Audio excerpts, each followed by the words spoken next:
Hello বন্ধুরা, career space YouTube চ্যানেলে আপনাদের সকলকে স্বাগত জানাই। আশা করি আপনারা সবাই ভালো আছেন। আজকে এই মুহূর্তে শিক্ষক নিয়োগ সংক্রান্ত যে সবচেয়ে গুরুত্বপূর্ণ আপডেট উঠে এসেছে, বিস্তারিত সেই সম্পর্কে আলোচনা করব। তাই ভিডিওটি অবশ্যই শেষ পর্যন্ত দেখবেন নিয়োগ সংক্রান্ত অনেক নতুন নতুন আপডেট পাওয়ার জন্য।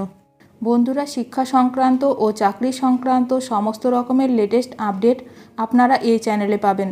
তাই চ্যানেলটি এখনই সাবস্ক্রাইব করে রাখবেন এবং পাশে থাকা বেল আইকনটিকে অবশ্যই প্রেস করে রাখবেন পরবর্তী সমস্ত রকম লেটেস্ট আপডেটগুলো সবার আগে পাওয়ার জন্য। হাইকোর্টে কঠোর প্রশ্নের মুখে মুখ্য সচিব।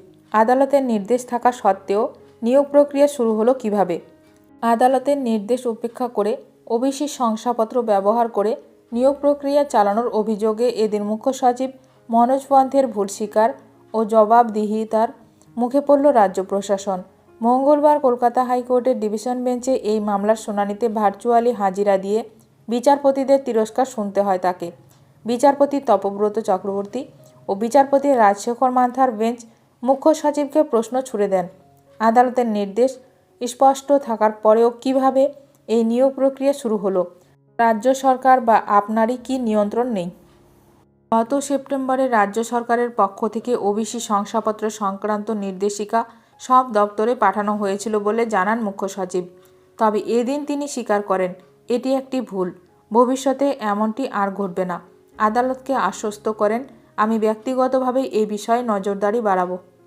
ওবিসি শংসাপত্রের বৈধতা নিয়ে চলমান বিতর্কের প্রেক্ষাপটে উচ্চ আদালত আগেই স্পষ্ট করেছিল যে 2010 সালের পূর্বে জারি করা শংসাপত্রধারীদের নিয়োগে বাধা নেই।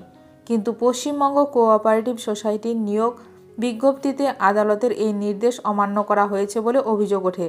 শুধু তাই নয়, আদালতের স্টে থাকা সত্ত্বেও নিয়োগের জন্য প্যানেলও প্রকাশ করে কর্তৃপক্ষ।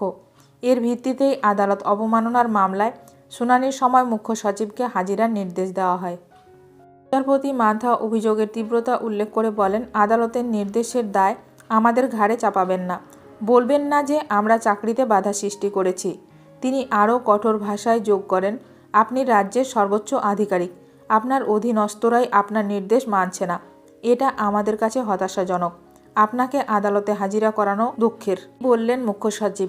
বিচারপতিদের সমালোচনার পরিপ্রেক্ষিতে মুখ্য সচিব বারবার ভুল স্বীকার করে নিয়োগ প্রক্রিয়া সতর্কতা ও আদালতের নির্দেশ প্রতিপালনের আশ্বাস দেন। তার বক্তব্য, সমস্ত দপ্তরে নির্দেশ পৌঁছে দেওয়া হয়েছে, ভবিষ্যতে কোনো ফাঁকফোকর রাখা হবে না। রাজ্যে ওবিসি সংরক্ষণ বিতর্ক দীর্ঘদিনের।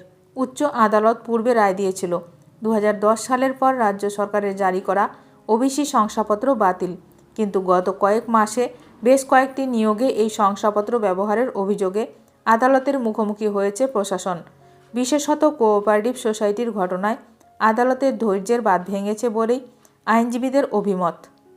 রাজ্য সরকারের পক্ষ থেকে দেওয়া ব্যাখ্যা ও মুখ্য সচিবের ভুল স্বীকারোক্তি এখন প্রশ্ন তুলেছে প্রশাসনিক দায়িত্বশীলতা ও আদালতের প্রতি শ্রদ্ধা নিয়ে। উচ্চ আদালতের সতর্কবার্তা সত্ত্বেও নির্দেশ অমান্যের পুনরাবৃত্তি রোধে কী পদক্ষেপ নেওয়া হয় তা এখন দেখার বিষয়। ভিডিওটি ভালো লাগলে অবশ্যই লাইক করবেন। আজকের ভিডিওটি এখানেই শেষ করলাম। নতুন কোনো আপডেট নিয়ে দেখা হবে নেক্সট ভিডিওতে।